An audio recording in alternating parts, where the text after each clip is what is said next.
here she comes. She's a man-eater. Now, I want to take a few moments to appreciate the design of this. And the little redesigns, comparing it to the original and all that. So, this is the Maneater. A false demon, much like the Fool's Idol crafted by the old monk. They're a mix of different beasts, including a large snake for a tail. This, it kinda has the appearance of like a manticore or something. Humanoid face, lion body, etc. And, they filed the design notes pretty well compared to the one that came with the PS3 art book, and this is one of those moments that yet again I'm gonna be calling out some really stupid online comments that pull things out of their ass to talk about how they say the remake is visually inferior to the PS3 version because of this stupid reasons. This one in particular, I still can't get over how stupid it is. In that they said the man centipedes looked like statues come to life, and that the original Maneater had faces just like them, and it makes you wonder why they had the same statue face. But if you read the art book, which is very easy to find online, and is just known, is you can read that the Maneater is a creature that has a face of a human stretched over its own like some sort of mask, which they pull off a heck of a lot better here with the higher fidelity graphics, and it looks like Leatherface or from Texas Chainsaw Massacre or something. So they kind of nailed that better. So when it comes to stupid comments like that, it really makes you wonder. The implication of that particular comment is that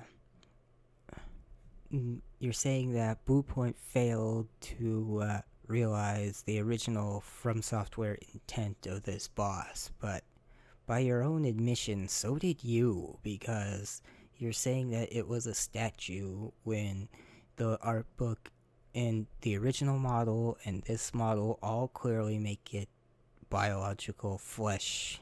It's just, I can't get over this, some stupid things online that people will say to justify their viewpoints on things just because they are not smart enough to tell the difference between subjective and objective.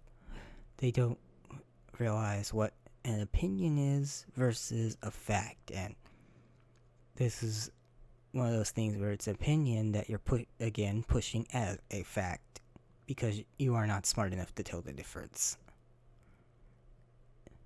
Alright, and now let's get on with it.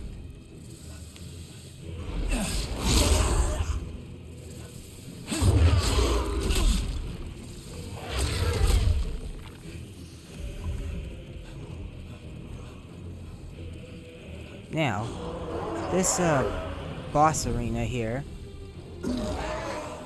and the concept of the boss and everything is really well appreciated because it's this large giant bridge with a big brazier in the middle, and you're fighting bosses that look like they're gargoyles vaguely, and you're on an enormous sort of walkway that mirrors the ones that you've been fighting the regular gargoyles on the entire time. And it's just a great visual and conceptual design that all pulls together from the rest of the level, and I really like it.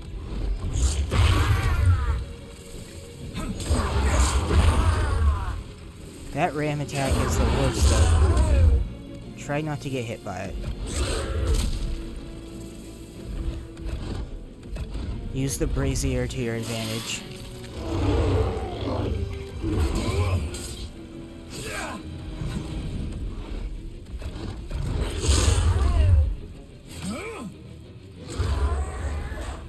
Come on. It blocks their attacks and helps keep you alive. Ooh. Provided I don't fall off and follow my own advice.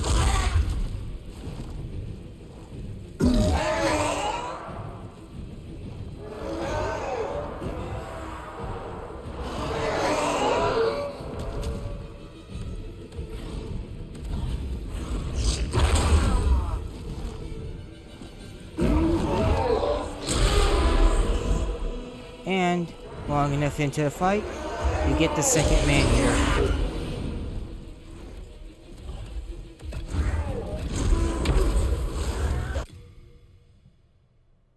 Now, again, more attention to detail that they didn't need to do, but the second Maneater only has one glowing eye. It has a different style face, and the snake also has, it's hard to see right now, but the eyes on the other snake are a different color compared to the other one.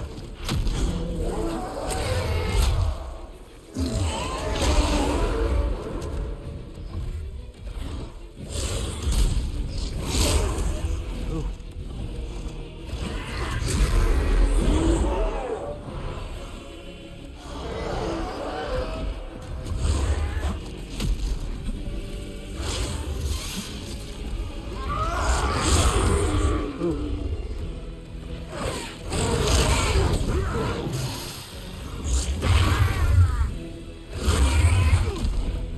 God.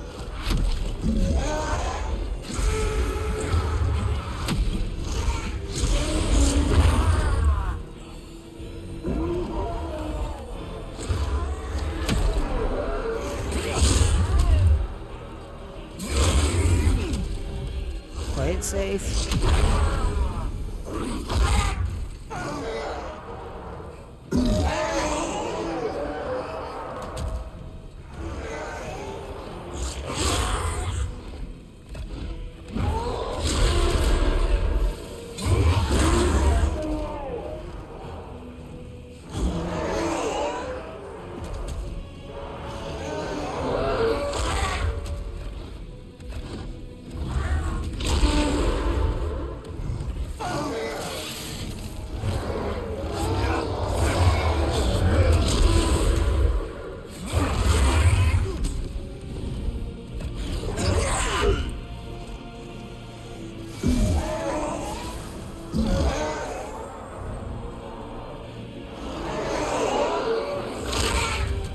Try to keep them on the same side.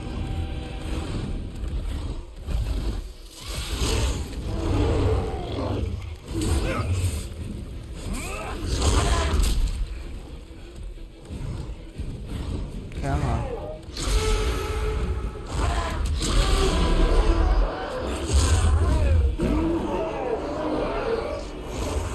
I'm gonna focus now, because this is still hard.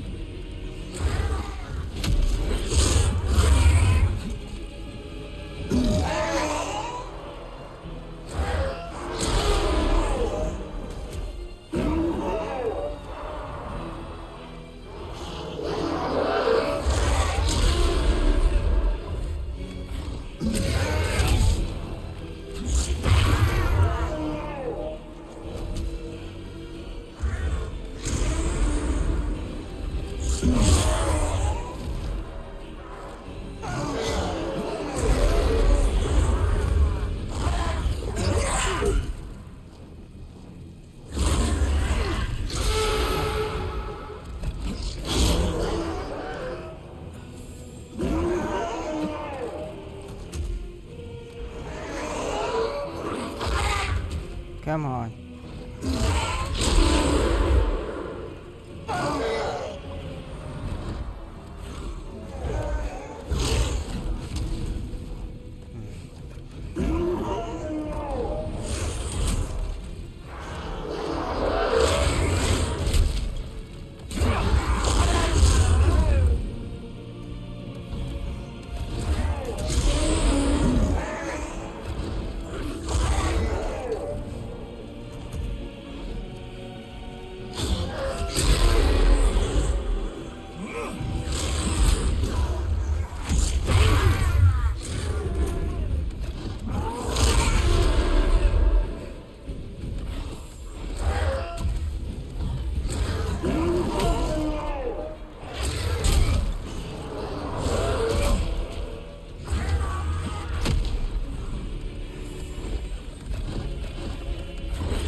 One down.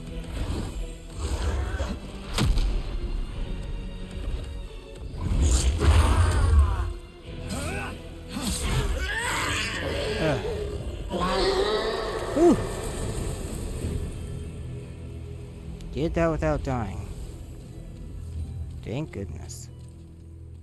Still, the most stressful gargoyle fight in this series. Moon short sword +1.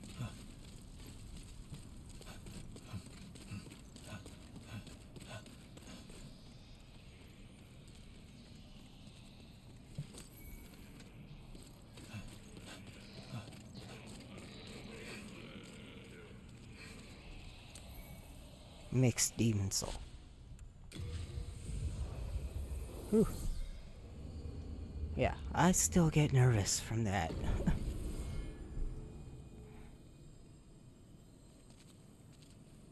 Let's level up. Thou seekest the power, then touch the demon. Soul of the mind, Let's see. key to life's ether.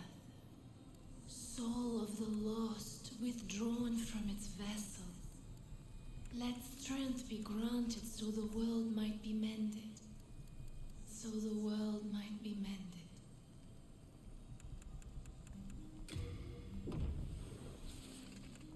Art thou, may thy strength. Alright. Time to suicide. For tackling the next area.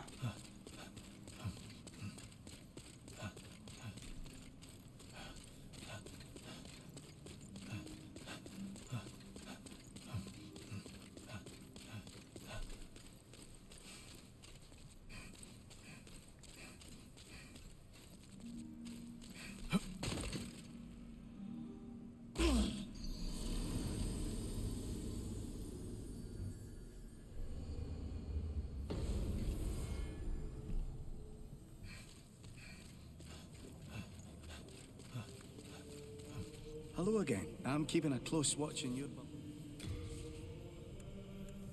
Also a couple things to do before that.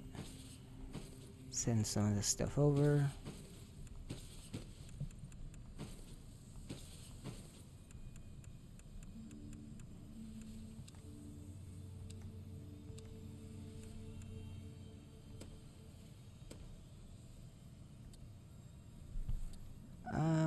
I forget what the moon augment does to weapons.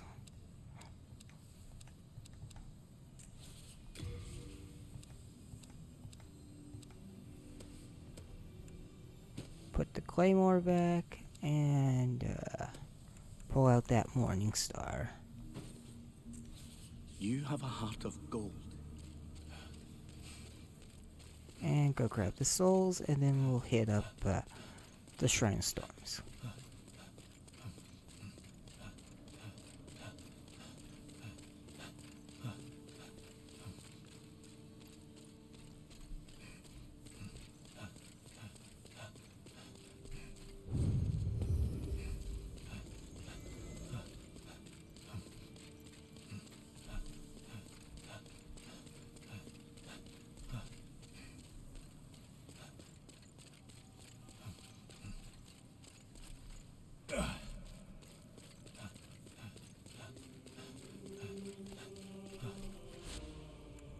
The Ritual Path.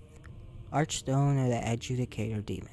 The Adjudicator bestows tokens of heroism upon the deserving dead, who are delivered by shadowmen to the depths of the Shrine of Storms, where they are cleansed by bright water and mourned by the storm.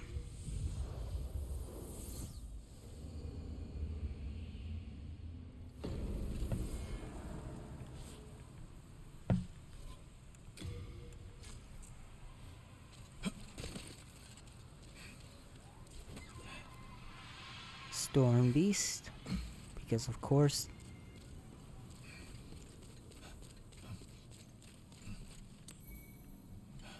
And it's Grave Robber Blige. Yeah. Hello there, we meet again. You look terrible. Cheer up. Life is an adventure. is somebody I ought to warn you about. A fella who lacks common decency. They call him Patches the Hyena. And he's the one that laid that trap for me. He's the kind of person who'd stab his own mother in the back. If you happen to spot him, you'd do us all a favour by putting him out of his misery. Have you been to the altar where the Reapers summon shadows? Well, I think someone may be trapped in the lower cavity. I heard them praying for dear life. Pity the poor fool. He probably fell for one of Patch's old tricks. Pity the poor fool. He also sells half moon grass, some slime, cloudstone, and some various other things. I don't think most of this has changed. I think the kunai is new, and so is the moonshade.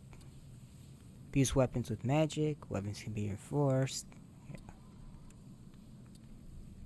Kunai, an assassin's throwing knife dipped in poison. Aim and throw to attack. Like the katana, the kunai originates in a distant land. Fire arrow. Pine resin has been applied to the arrowhead, which is lit before firing, inflicts fire damage. To use arrows, a bow must be equipped. Holy arrow, a special ceremonial arrow that emits a sound in flight that is said to resist malice. Fortified with an arcane force. To use arrows, a bow must also be equipped. Phosphorescent grains. Grains made from dried magical slug remains. Grants additional resistance from magic damage temporarily. The slugs thrive in the fluorescent water. All done? Good day. Be sure not to get yourself killed. Kinda hard to do that. Thoroughly, that is. Speaking of bows, back on the original PS3 version, there was a sort of like exploit that they removed for the PS5 one, in that if you got close to the fog door from Maneater and fired a bow through it, you could actually kill the first Maneater if you had a powerful enough bow and enough arrows in order to do so, in order to make that fight easier.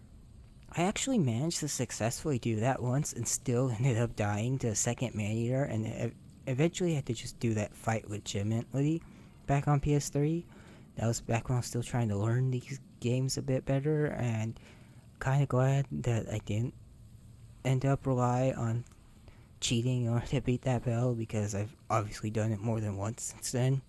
And yeah, I mean, as stressful as it is, it's still really neat, and I appreciate it. But boy, ooh, it's still rough.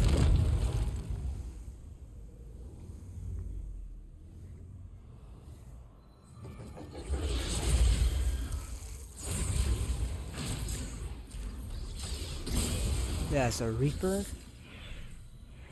and the enemies it summons are known as Shadowlurkers.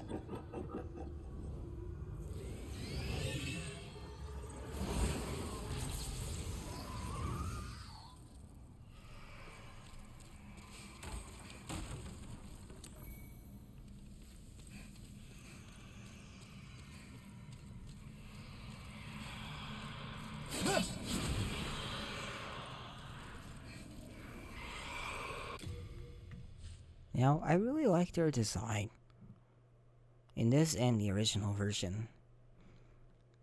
In this version, I kind of appreciate how they've gotten like more of a skull face to them, because they're like supposed to be some sort of spirit that's been summoned by the Reapers. While in the original, it was kind of just like a vague, like, it's hard to even call the original a face. And then you have this really neat pattern across its body. And overall, both this and the original version, whenever I look at them, I'm reminded of the Nightwalker from Princess Mononoke by the Miyazaki film. Obviously not the Miyazaki directing these games, but and that's one of my favorite animated movies, period. So it's just a nice, appreciated visual look to me.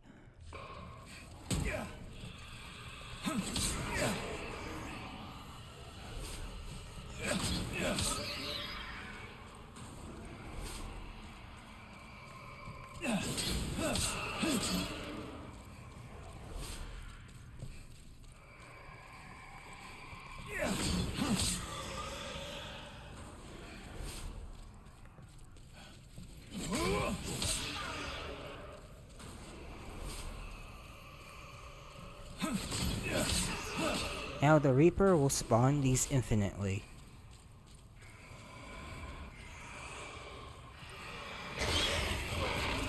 Ugh.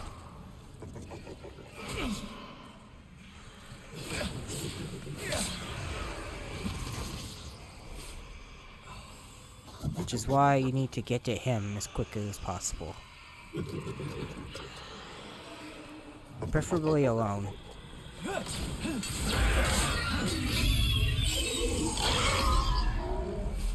And if you kill him, they all die with him.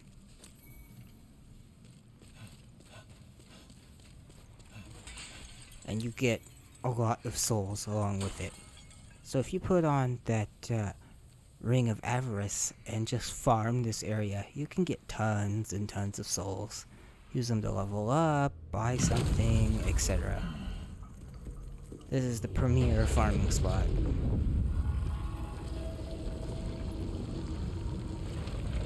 Especially given the fact that each of those Shadowlurkers is worth around 213 souls apiece, and then whatever the Reaper's worth, and then all the ones that are still active and alive are going to die along with him and give you souls, so.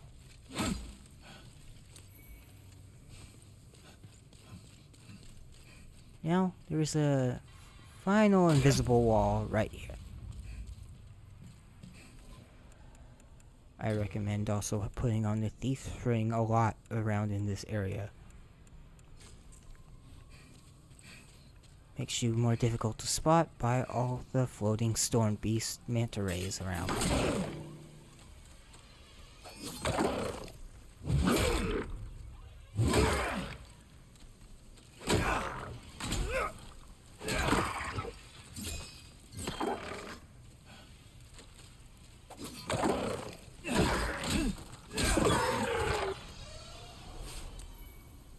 Bladestone Shard. Storied Warrior Soul. Also importantly, right here is a Crystal Lizard. Sparkling Lizard, whatever.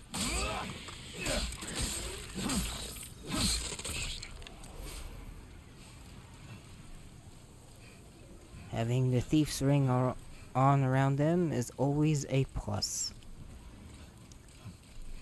It never hurts. White arrow and white bow. Get to a safe location.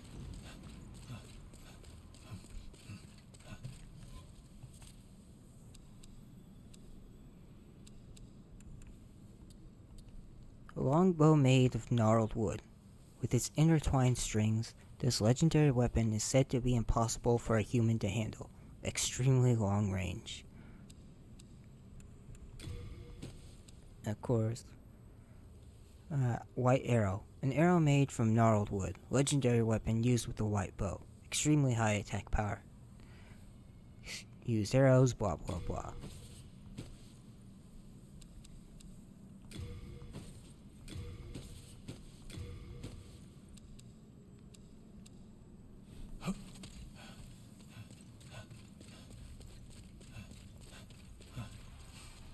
Now, you can come from around here, either side, and try to fall around here.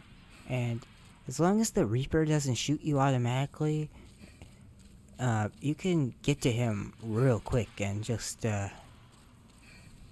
kill him, and along with all the Shadowlurkers on top of it.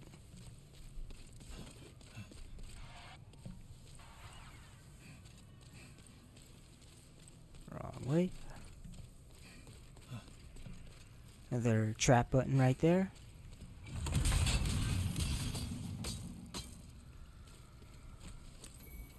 I really like these little altars on the walls with the glowing water being held by the skeletons. It looks really cool.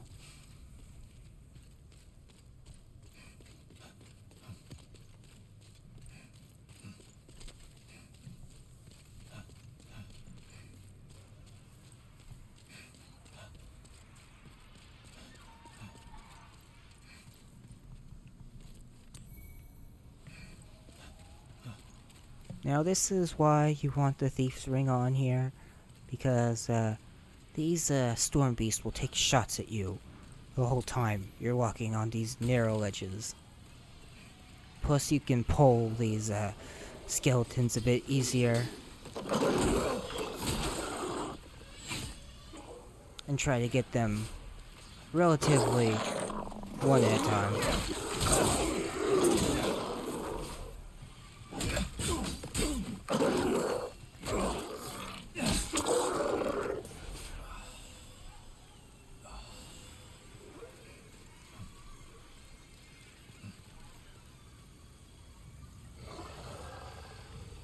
Come on, just want one of you.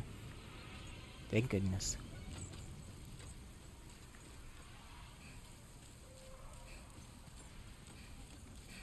Again, this ring is invaluable in this area. You can do it without it, but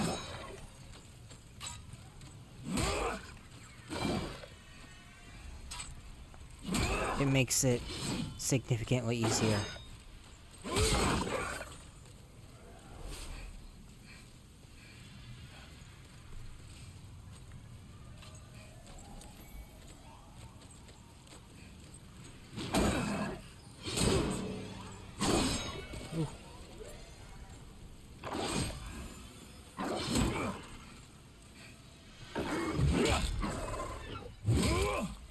Imagine doing this against both these guys while the storm beasts are shooting at you with their damn crystal glass things.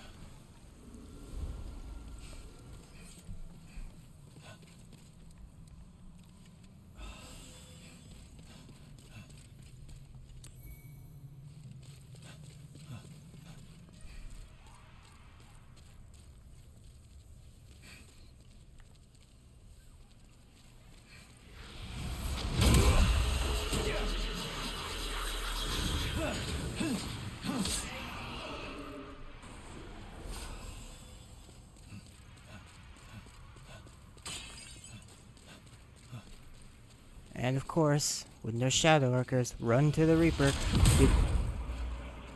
He is right around here. Goodbye. Oof.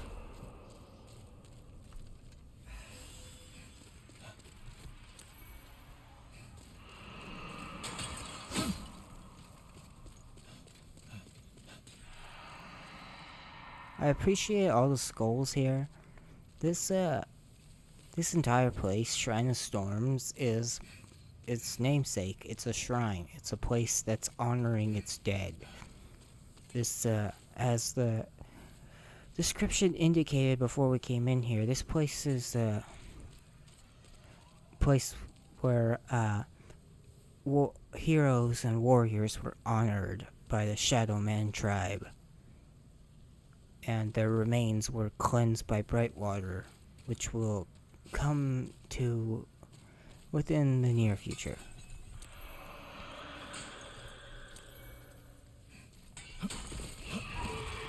Now, these Shadowlurkers are not tied to a Reaper.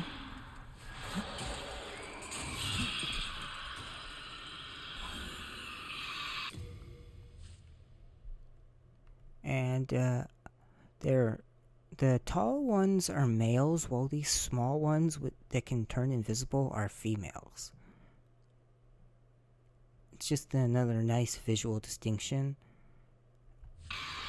I think they added the little kind of breast-like texture on the chest for this one, but it's been so long that I played the PS3 version, I cannot remember if they were there too. I just remember they always struck me as more feminine for some reason.